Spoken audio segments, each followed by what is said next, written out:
கர்த்தருடைய பரிசுத்த நாமத்துக்கு மகிமை உண்டாவதாக. கர்த்தர் நல்லவர், அவருடைய கிருபை என்று பொழுது. இந்த 45ஆம் சங்கீதம் அநேக வேளைகளில் நாம் தியானித்த ஒரு சங்கீதம். இதில் நாம் ராஜாவை குறித்து பார்த்திருக்கிறோம். அது மாத்திரமல்ல, அவருடைய நாவை குறித்து பார்த்திருக்கிறோம். ராஜகுமாரத்தை குறித்து வாசித்திருக்கிறோம். இப்படி எல்லாம் குமாரத்தியை கேள் என்கிற வசனத்தை தியானித்திருக்கிறோம். நிறைய காரியங்களை தேவாவியானவர் நமக்கு கற்றுக் கொடுத்திருக்கிறார். இதில் அநேக ரகசியங்களும் இருக்கிற ஒரு வாக்குத்தத்தமான ஒரு சங்கீதம். இந்த சங்கீதத்துக்கு பேரே நேச பாட்டாக்கி சங்கீதம் என்று சொல்லி பிராக்கெட்ல எழுதியிருக்கிறதை நாம் வாசிக்கிறோம். இப்படி நேச பாட்டு அப்படின்னு சொன்னாங்கன்னா, தேவன் மேல் இருக்கிற அந்த அன்பு பொங்கி எழுதுகிறது தான் நேசம். அன்பு பொங்கி பொங்கி நமக்கு கர்த்தர் நன்மை செய்தாலும் செய்யாமல் போனாலும் அவர் மேல் நாம் அன்பு கொள்வோமானால், நேசம் கொள்வோமானால், அதுக்கு ஒப்பனையான ஒரு காரியம். அப்படி அவர் மேல் நேசமா இருக்கிறவர்களுக்கு தேவன் சகலத்தையும் நன்மைக்கு எதுவாய் செய்கிறார், சகலத்தையும் ஆசீர்வதிக்கிறார். அவங்க தேவைகளை அவங்க கேட்காமலே செய்கிறாரு. கேட்காமலே நாம் நினைக்கிறதற்கும் நாம் வேண்டிக் கொள்ளுகிறதற்கும் மிகவும் அதிகமாய் கிரியை செய்யும். நம்ம யாரையும் கேட்க வேண்டாம், அவர்கிட்ட நம்ம அன்பா இருந்தா போதும். இன்னைக்கு அதுக்கு தான் முடியல. நம்ம யார் யார்கிட்டயும் அன்பை செலுத்தி அழுகிறோம். ஐயோ, என் மகன் என்னை பார்த்துருவான், என் மகன் என்னை பார்த்துருவான், என் கணவர் என்னை பார்த்துருவார், என் மனைவி என்னை கவனிச்சுக்குவா என்று சொல்லி அநேக நேரங்கள்ல நம்ம உற்றார் உறவினர் மேல கூட அக்கா, மாமா, தாத்தா, பாட்டி எல்லாருமே அனுபவிச்சுக்கோம். அவங்கெல்லாம் அன்பு கொஞ்சம் செலுத்தல, கொஞ்சம் நம்ம தேவைன்னு போனா என்ன பண்ணுவாங்க, அப்படி திரும்பிட்டு நல்லா இருக்க வரைக்கும் நல்லா இருப்பாங்க. கொஞ்சம் குறைவு, கொஞ்சம் தேவை அப்படின்னா அந்த நேரத்தில் என்ன எல்லாம் திரும்பிட்டு போயிடும். அந்த நேரத்தில் நம்ம உதாசீனப்படுத்துவார். அந்த அன்பு என்ன செய்யும், நம்மை காயப்படுத்தும். ஆனா இயேசு அவர் மேல் நேசமா இருக்கிறவர்களுக்கு ஒரு போராட்டம் தான். அவர் இறங்கிடுவார். நான் ஏன் வரணும்னு கேட்க மாட்டேன். எனக்கு என்ன இவங்களை போய் நான் விடுவிக்கணும், எனக்கு என்ன தலையெழுத்தான்னு கேட்க மாட்டேன். நான் ஏன் அவங்களுக்கு உதவி செய்யணும். நிறைய பேர் நம்ம நிறைய நேரம் நம்மளே கேட்போம், நான் ஏன் அவங்களுக்கு செய்யணும். சொந்தக்காரங்களா இருப்பாங்க, ரொம்ப வேண்டியவங்களா இருப்பாங்க, நான் ஏன் அவங்களுக்கு கொடுக்கணும், நான் ஏன் அவங்கள கவனிக்கணும். கர்த்தருடைய பரிசுத்த நாமத்துக்கு அநேக வேளைகள்ல எல்லா மனுஷன் நம்ம தான் இல்லை, எல்லாருமே அப்படிதான் இருப்பாங்க. ஆனா தேவ பிள்ளைகளோட வாழ்க்கையில எல்லாம் மாறினாலும் இந்த அன்பெல்லாம் மாறிடும். ஒரு நாள் வரும்போது இந்த அன்பெல்லாம் மாறிடும். அவருடைய அன்பு என்ன செய்யும், மாறாதது. அது தெரிஞ்சவங்க தான் என்ன பண்ணுவாங்கன்னா, மனுஷ அன்பை பற்றி கொள்ள மாட்டார்கள். மனுஷ அன்பு மாயை என்று புரிந்து அன்பா இருப்பாங்க எல்லாருக்கிட்டையும். ஆனா திரும்ப ரிட்டர்ன் எதிர்பார்க்க மாட்டாங்க. மெயினா தான் எனக்கு என்ன வேணும், அவங்க கிட்ட இருந்து எனக்கு ரிட்டர்ன் வேணும்னு எதிர்பார்க்க மாட்டேன். ஏதாவது கொடுக்கணுன்றதுக்காக யாருக்கும் நன்மை செய்ய மாட்டேன். நம்ம பிள்ளைங்க பிறந்தோடனே அது ஒரு வயசு ஆகிறதுக்குள்ள என் பிள்ளை எனக்கு எதாவது கொடுக்கணும், அதை வளர்க்குறோம். இல்லைன்னா அதுக்கு சாப்பாடு ஊட்டி விடுறோம். அதுக்கோசம் கடிக்காம எந்த இதுவும் பிள்ளையை தீண்டாம பாதுகாக்கிறேன். எனக்கு ஏதாவது கொடுக்கணும் நான் பார்க்குறேன். இல்லை, நம்முடைய அன்பு அந்த பிள்ளையின் மேல் இருக்கிறதுனால எல்லாத்தையும் கவனிக்கும். அது கொடுத்தாலும் கொடுக்கலனாலும் பிள்ளைதான். அந்த நேசம் மாறாது. அந்த நேசத்துல என்ன இருக்காது, நம்ம கொடுக்குற நேசம் என்ன பண்ணக்கூடாது, மாயையா இருக்கக்கூடாது, மாய்மாலமானதா இருக்கக்கூடாது. எப்படி இருக்கணுமா, நம்முடைய நேசம் மாசற்றதா இருக்க வேண்டும். இயேசு கிறிஸ்துவின் நேசத்தை போல மாறாத நேசமா இருக்க வேண்டும். நாம மற்றவங்க நேசம் காட்டுல அன்பு செலுத்துறது குறை செலுத்துறதுக்கு முன்னாடி நாம் எத்தனை பேர் இடத்துல அன்பா இருக்கிறோம், நாம் எத்தனை பேரை நேசிக்கிறோம், நம்முடைய மனம் எத்தனை பேரை நேசிக்கிறது, அதை யோசிக்கணும். கர்த்தருடைய பரிசுத்த நாமத்துக்கு அப்படி யோசிக்கிறவங்களோட வாழ்க்கை என்ன செய்யுது, எப்பயுமே ஆசீர்வாதம். கொஞ்சம் கஷ்டமான ஒரு காரியம்தான். ஏன்னா வேதம் சொல்லுகிறது, உன்னை நேசிக்கிறது போல பிறனிடத்திலும் அன்பு கூறுவது. முதல்ல தேவனிடத்துல அன்பு, தேவன் அதே போல மனுஷரிடத்திலும் அன்பு செலுத்த தேவன் சொல்லி கொடுக்கிறார். நம்ம நேசிக்க வேண்டும் என்று சொல்லுகிறார். சரி, நேசிக்கணும். அவங்க தவறான காரியத்துக்காக உதவி கேட்குறாங்க. நான் அவங்கள ரொம்ப நேசிக்கிறேங்க. அவங்க அந்த கோயிலுக்கு போகணும்னு காசு கேட்டாங்க, 1000 ரூபாய் எடுத்து கொடுத்து விட்டேன் அப்படின்னா அதை தேவன் ஆசீர்வதிப்பாரா? அங்கீகரிப்பாரா? பண்ணவே மாட்டேன். அதுக்கு கொடுத்தா நமக்கு இருக்கிற ஆசீர்வாதம் போயிடும். கர்த்தருடைய பரிசுத்த நாமத்துக்கு சொல்றேன். நான் நேசிக்கிறேன், ஆனா என் நேசம் எப்படி இருக்கணும்? இயேசு கிறிஸ்துவுக்கு உள்ளதா இருக்கணும். நான் யாரை நேசித்தாலும் அந்த நேசம் இயேசுவுக்குள்ள இருந்தாதான் ஆசீர்வதிக்கப்படும். இயேசுவுக்கு விரோதமாய் யார் சொன்னாலும் சரி, அது அப்பாவா இருக்கலாம், அம்மாவா இருக்கலாம், சொந்தக்காரங்களா இருக்கலாம், நமக்கு மேலான அதிகாரிகளா இருக்கலாம், யாரா இருந்தாலும் இயேசுவின் மேல் இருக்கிற நேசம் ஒரு நாளை விட்டு கொடுக்க கூடாது. ஒரு நாள் அதை மாற்றி போடக்கூடாது. கர்த்தருடைய பரிசுத்த நாமத்துக்கு சொல்றேன். அப்படி இருக்கிறவங்களோட வாழ்க்கையில தான் தேவன் என்ன செய்வார்? அதிசயங்களையும் அற்புதங்களையும் செய்வார். நான் பார்க்கிறது போல இந்த ராஜாவுடைய காரியத்தை குறித்து வாசிக்கும் போது வாசிக்கலாம் ஒரு காரியத்தை. கர்த்தருடைய பரிசுத்த நாமத்துக்கு சொல்றேன்.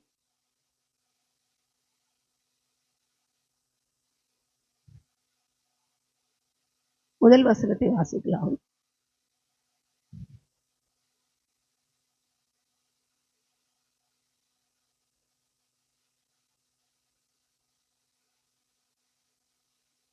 ஆமென். நாவு விரைவாய் எழுதுகிறவருடைய எழுத்தான்.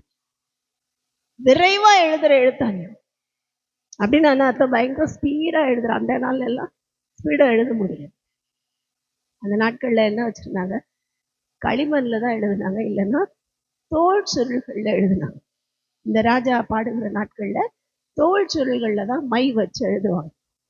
அந்த மை வச்சு அதை எழுதுறது அவ்வளவு ஈஸி கிடையாது. அது அவ்வளோ பெரிய தோல் இருக்குமா, பெரிய அது சுருட்டி எடுக்கவே அவ்வளோ நேரம் ஆகும். அந்த தோல் சுருள்ல இவங்க எழுதுறோம்னா அந்த மை அவ்வளோ ஸ்பெஷலா ப்ரிப்பேர் பண்ணுவாங்க. அது ஒரு மரத்துல இருந்து ப்ரிப்பேர் பண்ணுவாங்க. அதை ப்ரிப்பேர் பண்ணி அதை எடுத்து அவர் எழுதும் போது ஒரு தரத்துக்கு 4 தரம் தொட்டாதான் அந்த மை ஒர்க் ஆகும். கா போடணும்னா ஒரு கோட்டுக்கு ஒரு தரம், இன்னொரு கோட்டுக்கு ஒரு தரம், ஒவ்வொரு தரமும் அந்த மைண்ட்ல டிப் பண்ணி எழுதணும். ஒவ்வொரு தரம் இப்ப இருக்க பால் பாயிண்ட் பிள்ளைங்க பால் பாயிண்ட்லாம் சரியில்லை. என்ன பேனா? ஜெல் தான் ரொம்ப இதுவா. ஏன்னா அதுல எந்த இதுவும் இருக்காது, தடையே இருக்காது. நல்லா ஃப்ளோ, எழுதும் போதே கடற்கடன்னு எழுதிட்டு போயிடலாம்.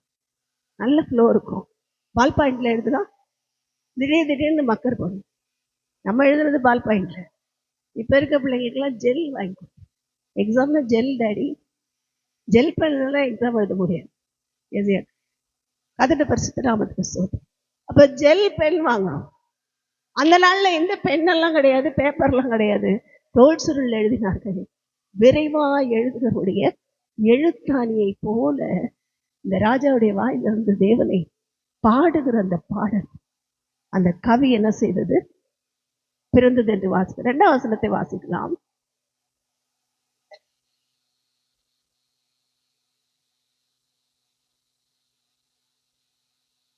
ஆமா, எல்லா புத்திரரும் மனுபுத்திரரும் மகா சௌந்தரியம் உள்ளவர் அப்படின்னா என்ன எழுதியிருக்குன்னா, அந்த ராஜாவுக்கு எடுத்து சொல்லப்படுகிறது, ரொம்ப அழகானவர், இருக்கிற எல்லா மனுஷங்கள்லயும் நீர் தான் ரொம்ப அழகு. இந்த ராஜா தான் ரொம்ப அழகா இருந்தார். வேலை சாலமோனை குறித்து எழுதியிருக்கலாமா தெரியாது. ஆனால் என்ன எழுதப்பட்டிருக்கிறது? எல்லா ராஜாக்களிலும் மகா சௌந்தரியம் உள்ளது அப்படின்னு எழுதப்பட்டிருக்கு. அது மாத்திரம் அல்ல, அவரோட உதடுகள்ல இருந்து வாசிக்கலாம் ஸ்டார்.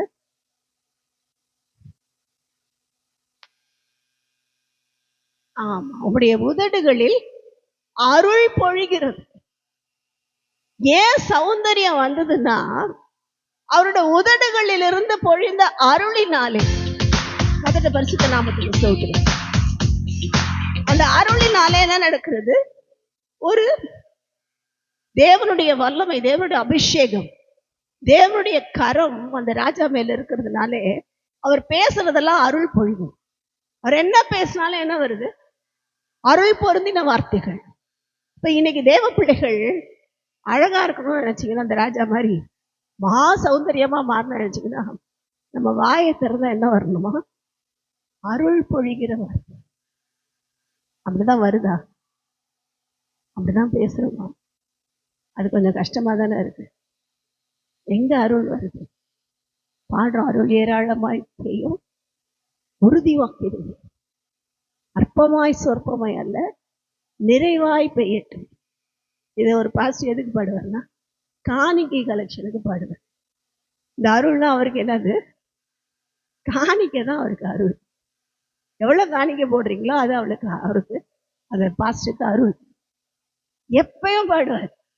ரொம்ப நாள் எனக்கு புரியல. ஒரு தடவை அந்த பாட்டை எடுத்து பார்க்கும்போது தான் தெரியுது, ஓஹோ இதுதான் பாடுறாரு. அற்பமா சொற்பமா போடாதீங்க, நிறைய போடுங்கன்றதுக்காக பாடுவேன். நல்ல வேளை நம்ம சபையில அப்படியெல்லாம் கேட்கறது இல்லை, பாடுறது இல்லை. கர்த்தருடைய பரிசுத்த நாமத்துக்கு ஸ்தோத்திரம். இப்ப அருள் அப்படின்னா என்ன அர்த்தம்? கிருபை உள்ள வார்த்தை. நம்ம பேசும்போதே என்ன வரணுமா? வார்த்தை கிருபையா இருக்கும், அன்பா இருக்கும். சொல்லுவாங்க, அவங்க பேசினாலே கேட்கறதுக்கு ஆசையா இருக்கு. அவங்க கிட்ட கொஞ்ச நேரம் பேசிட்டு வந்தா நம்ம துக்கம்லாம் போயிடுது. அவங்க கிட்ட கொஞ்ச நேரம் போய் உட்கார்ந்துட்டு இருந்தா போதும், நமக்கு சமாதானம் வந்துடுது. வியாதியோட போனேன், கொஞ்ச நேரம் பேசிட்டு தான் வந்தேன், நல்லா ஆயிடுச்சுங்க. கர்த்தருடைய பரிசுத்த நாமத்துக்கு ஸ்தோத்திரம். அந்த அருள் என்ன செய்ய வேண்டும்? தேவ பிள்ளைகளுடைய வார்த்தையில் இருக்க வேண்டும். அருள் பொழிக்கும், அவருடைய உதடுகள்ல இருந்து அருள் பொழிந்தது. இயேசு எப்படி பேசினாரு? அருள் பொழிகிற வார்த்தைகளை பேசினார். கோபமா பேசினார், அது வேற. அது எல்லாரிடத்திலும் பேசுது. வருகிற எல்லாரிடத்துலயும் அவர் கோபமா பேசல. ரோம போர் செய்வரிடத்துல கூட அவர் கோபமா பேசல. பரிசேயர் சதுசேயர் நியாயசாஸ்திரிகள் பார்த்துதான் கோபமா பேசினாரே தவிர பிலாத்து பார்த்து கோபமா பேசல. மற்ற யாரையும் ஒருவேளை ரோமர்களை பார்த்து அவர் என்ன செய்யல? கோபமாய் பேசல. வார்த்தையில் என்ன இருந்தது? அருள் இருந்தது. அதனாலதான் என்ன செய்கிறான்? இந்த சிலுவை கள்ளன் ரட்சிக்கப்பட்டான் என்று வாசிக்கிறான். சிலுவையில தொங்கி கொண்டு பார்க்கிறான். இவங்க எல்லாம் வாய்க்கு வந்தமா விதமா திட்டுறாங்க, எல்லாரையும் அணி அடிக்கிறவங்கள திட்டுறாங்க. 2 பேரும் கள்வர்கள், இந்த பக்கமும் அந்த பக்கமும் 2 கள்வர்கள். வாய்க்கு வந்தபடி திட்டுறாங்க அந்த ஆணி அடிக்கிறவர்கள். ஏன்னா இனிமே என்ன பண்ண முடியும்? உயிர் தானே போகுது, திட்டிடுவோம். இவர் மாத்திரம் அமைதியா இருக்கு. இவர் பேசுறதெல்லாம் பார்த்துக்கிட்டே இருக்கும் அந்த சிலுவை கள்ளன். இன்னொருத்த சொல்றான், இயேசுவா இருந்தா, மேசியாவா இருந்தா அந்த சிலுவையில இருந்து இறங்கிடு, எங்களை ரட்சித்துக்கொள் என்று சொல்லும் போது இந்த சிலுவை கள்ளன் சொல்றான், நீ சும்மா நம்ம தப்பு பண்ணிட்டு வந்து சிலுவையில் அறையப்பட்டிருக்கோம். இவர் தகாததொன்றும் நடப்பிக்கவில்லை. அவர் பேசுறது பாரு, அவர் பேசுற வார்த்தை எப்படி இருக்கிறது? அருள் பொழிகிறது. அவர் பேசுற வார்த்தையில் என்ன இருந்தது? அன்பு கலந்து இருந்தது. எருசலேமே எருசலேமேனா சாபவிடம் பேசல, கண்ணீரோட சொல்றாரு, எருசலேமே எருசலேமே, உன்னை கோழி தன் குஞ்சுகளை உன்னை சேர்த்துக் கொள்ளுகிறது போல உன்னை சேர்த்துக் கொள்ள நான் எத்தனையோ முறை வாஞ்சியாயிருந்தேன், நீதான் தூரம் போயிட்ட. கர்த்தருடைய பரிசுத்த நாமத்துக்கு ஸ்தோத்திரம். அதுதான் வாசிக்கிறோம். எருசலேமே எருசலேமே என்று எழுதா கண் கலங்க என்று வாசிக்கிறோம். நிந்திக்கிற அந்த இஸ்ரவேலரை, இயேசுவை வேண்டாம் என்று சொன்ன இஸ்ரவேலரை தேவன் அருளோடு கூட பார்த்தார். நீ நம்மளை திட்டுறவங்க, நம்மளை நிந்திக்கிறவங்க, நமக்கு ரோதமா கிரியை செய்யறவங்க நாம் எவ்வளவு அருள் நிறைந்து பார்க்கணும். கொஞ்சம் கஷ்டமா தானே இருக்கு. நம்மளால முடியல. நம்மளை எல்லாம் பேசிட்டு போய் இங்க வந்து நிற்கிறது வந்துருச்சு பாருங்க. இதெல்லாம் ஒன்றும் வரமாட்டேன் நினைக்கிறோமா இல்லையா? நான் யார்? நான் தேவ பொண்ணு, எனக்கு விரோதமா பேசிட்டு எப்படி வந்து நிக்கிது பாரு, இன்னும் நல்லா இருக்குது அப்படின்னு நினைக்கிறோம். அப்படி அல்ல. தேவன் சொல்லுகிறதெல்லாம் அருள் பொழி. நம்ம பேசுற வார்த்தையில் ஒரு வேலை திட்டிட்டு போனவதான் திரும்ப வீட்டுக்கு வந்தா சேர்த்துக்கோங்க. அதுக்காக நீங்களா போய் கூப்பிட்டு மாட்டீங்க. அவங்க மனம் திரும்பி வந்தா சேர்த்துக்கோங்க. மனம் திரும்பி வரும்போது வாங்கன்னு சொல்லுங்க. ஐயோ நான் செஞ்சது தப்பு உணர்ந்துட்டாங்கன்னா கூப்பிடுங்க. கர்த்தருடைய பரிசுத்த நாமத்துக்கு ஸ்தோத்திரம். அப்ப தேவன் என்ன செய்ய விரும்புகிறார்? அருள் பொழிகிற வார்த்தையை அவர் பேசினார். அதை போலவே அருள் பொழிகிற வார்த்தைகளை பேசும்படி விரும்புகிறார். வாசிக்கலாம் ஒரு காரியத்தை. இந்த அருள் என்னெல்லாம் செஞ்சிச்சு அப்படின்னு வாசிக்கலாம். ஆதியாகமம் 48ஆம் அதிகாரம் 11ஆம் வசனத்தை வாசிக்கலாம்.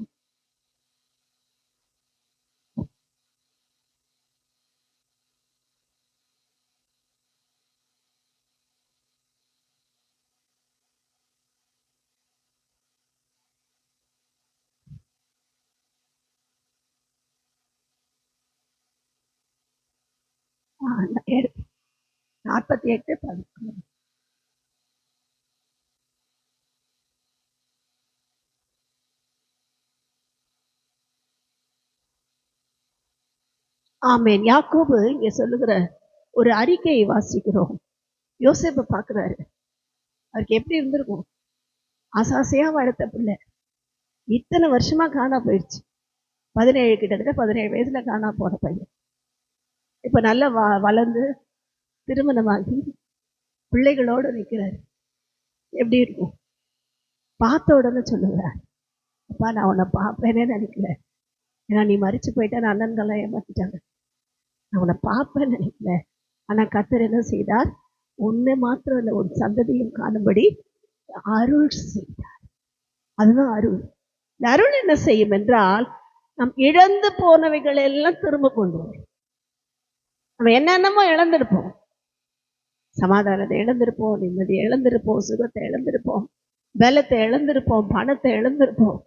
தேவனுக்காக இழந்திருக்கணும். அது ரொம்ப முக்கியம். தேவனுக்காக எதையோ இழந்திருப்போம். குடும்பத்தை இழந்திருப்போம். அநேக ஊழியர்கள் பிள்ளைகளை, குடும்பங்களை கூட இழந்திருக்கிறார். இழந்ததை கர்த்தர் என்ன செய்தார்? திரும்ப கொடுத்தார். இந்த யோசேப்பை அவர் பார்த்தோன்னே தேவனுடைய அருளை என்ன செய்தார்? யாக்கோபு நினைவு கொடுத்தார் என்று வாசிக்கிறோம். அப்படியே தேவன் என்ன செய்கிறார்? அருள் கொடுக்கும் போது இழந்ததை எல்லாம் இதான் வாக்குத்தத்தம். அருள் கிடைக்கும் போது நாம் இழந்த போனதை எல்லாம் திரும்ப கொடுப்பார். அப்ப நான் பேசுறது அருளா இருக்கணும். அருளுள்ள வார்த்தைகளை பேசணும். என் உதடுகள் அருள் பொழிய இருக்கும். அப்ப என்ன நடக்கும்? எனக்கு தேவன் சொல்லுகிற வாக்குத்தத்தம், நான் இழந்து போனதை கர்த்தர் திரும்ப கொடுப்பார். அடுத்தது வாசிக்கலாம். யோபு 35:11 வாசிக்கலாம். யோபு 35:11 நானே வாசிக்கிறேன். என்னை உண்டாக்கினவரும் இரவிலும் கீதம் பாட அருள் செய்கிறவருமாகிய என் சிருஷ்டி கர்த்தாவாகிய தேவன் எங்கே என்று கேட்பவன் ஒருவனும் இல்லை. ஒரு அருமையான ஒரு வசனம் இது. யோபு சொல்லுகிறார், என்னை உண்டாக்கினவரும் இரவிலும் என்ன செய்கிறவர்? கீதம் பாட செய்கிறவர். என் சிருஷ்டி கர்த்தாவாகிய தேவன் எங்கே என்று கேட்பவன் ஒருவனும் இல்லை. தேவ பிள்ளைகளோட வாழ்க்கையில இதுல வாசிக்கிறோம், அந்த அருள் செய்கிறவர் என்ன செய்யறாரு? அவர் சிருஷ்டிகர்த்தர்னு அறிக்கையிடுவார். இவ்வளோ இழந்துட்டாரு. பிள்ளைங்கெல்லாம் போயிடுச்சு, வியாதி ஒரு பக்கம், மனைவியும் கைவிட்டா, சொத்து பத்து எல்லாம் போயிடுச்சு. இவர் என்ன சொல்லி எழுதுறாரு? முதல்ல அவர் என் சிருஷ்டிகர்த்தர் அப்படிங்கிற அறிக்கை எடுக்கிறார். ரெண்டாவது, என்னை உண்டாக்கினவர். இவ்வளோ போராட்டம் இருந்தாலும் நான் கீதம் பாட செய்கிறேன். இவ்வளோ போராட்டத்திலும் பாட்டு பாடினார். எவ்வளோ பிரசுத்தமா. நம்ம ஒண்ணுமே இல்லை, தலைவலினா பாட்டு இல்லை. இன்னைக்கு அரைப்பாட்டு பாடி முடிச்சுக்கலாமா? கால் பாட்டு, இன்னைக்கு பாட்டே வேணாம், தூக்கம் ரொம்ப டயர்ட் ஆயிடுச்சு. என்ன பண்ணீங்க? வெளியெல்லாம் சுத்திட்டு வந்து நம்ம வேலையெல்லாம் செஞ்சுட்டு பாட்டை கட் பண்ணுறோம். ஜெபம் பண்ண உட்காந்தாங்க. டைம் ஆயிடுச்சு, மணி 12 ஆயிடுச்சு. 12 வச்சு தேவனுக்காகவா? இல்லை. நம்ம எங்கெங்கயோ சுத்திட்டு வந்துட்டு தேவனோட டயத்தை நாம திருடி கொண்டோம். இங்க யோபு சொல்றாரு, இரவிலும் கீதம் பாடு. ஒரு பக்கம் சொருகிட்டு இருக்காரு, ஒரு பக்கம் பிள்ளைகள்லாம் போயிடுச்சுன்னு அழுதுகிட்டு இருக்காரு, மனைவி விட்டுட்டு போயிட்டாங்கன்னு அழுதுட்டு இருக்காரு. இன்னொரு பக்கம் என்ன பண்றாரு? எவ்வளோ பரிசுத்தம். அந்த வாழ்க்கையை யோசிக்கும் போதே அற்புதமான ஒரு வாழ்க்கை. அதனாலதான் தேவன் என்ன பண்ணாரு? அவர் இழந்து போனதை கொடுக்குறவர் மாத்திரம் இல்லை. முதல் பாயிண்ட் என்ன பார்த்தோம்? இழந்து போனதை திரும்ப கொடுப்பாரு. ஆனா இது அடுத்தது என்ன? இழந்து போனதெல்லாம் ரெட்டிப்பா கொடுப்பாரு.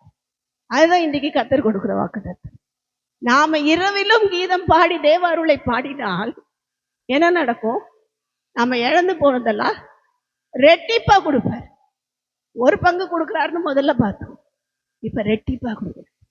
கர்த்தருடைய பரிசுத்த நாமத்துக்கு ஸ்தோத்திரம். அது மாத்திரமல்ல, நமக்கு தெரிந்த சங்கீதம் 37:4 வாசிக்கிறோம். கர்த்தரிடத்துல மனமகிழ்ச்சியாயிரு, அவர் உன் இருதயத்தின் வேண்டுதல்களை அருள் செய்வார். கர்த்தரிடத்துல மனமகிழ்ச்சியா இருக்கணும்.